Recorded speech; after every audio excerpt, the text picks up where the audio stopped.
We've got seafood, we have basic American fare, Chinese, we have steak. It's a buffet that makes historians salivate. If you look at this, it's eye-catching, it's interesting. A daily special. We have a Christmas menu from Miller and Rhodes that dates back decades. You can tell the prices are very, very cheap. At the Library of Virginia. So here we have a placemat for the Flying Saucer Drive-In Restaurant. Visitors can order an extra helping of the Commonwealth's culinary past. The restaurant was called the Richmond Bell, which is located on Route 1. Hundreds of menus, placemats, and matchbooks. Matchbooks were very popular for restaurants to give out. From the River City to Roanoke. Sometimes I explain what I do to people and they're like, wait, you get to just look through menus and posters and fun graphic things all day? And I said, yeah, pretty much.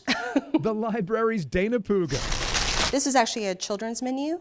So it's the Big Little League hat. Says the ever-expanding collection stretches from 1950s diners to refined five-star eateries. This was for the Southern Governors Conference in Williamsburg. One of the rarest items, an 1847 handwritten menu from the Powhatan House on Broad Street. This is very interesting for us because it does have the date written on it.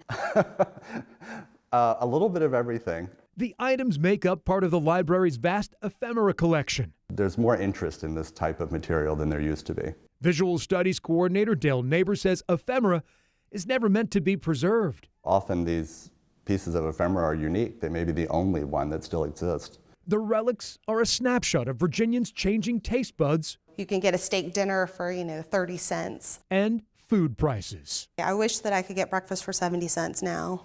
Many of the eateries like Stanley Stegmeyer's or Chicken in the Straw have disappeared. It is something that is valuable for people to save. Existing only on paper. Yes. For Dana Puga, this collection is personal. I never knew anything about it. And then to all of a sudden see it on my desk, it was a big surprise. While documenting the items, it came in with a huge box full of matchbooks from a dealer. Dana made an astounding discovery. It says, good food served right here, New Way Lunch. An artifact from her late grandfather's first restaurant in Quantico from the 1930s. It's a way of kind of connecting me to who he was. He was someone I never met. At her grandfather's second location, Dana's parents would meet for the first time, which makes this artifact a priceless link to Dana's past. So, if he hadn't had these restaurants, I wouldn't even be here, so.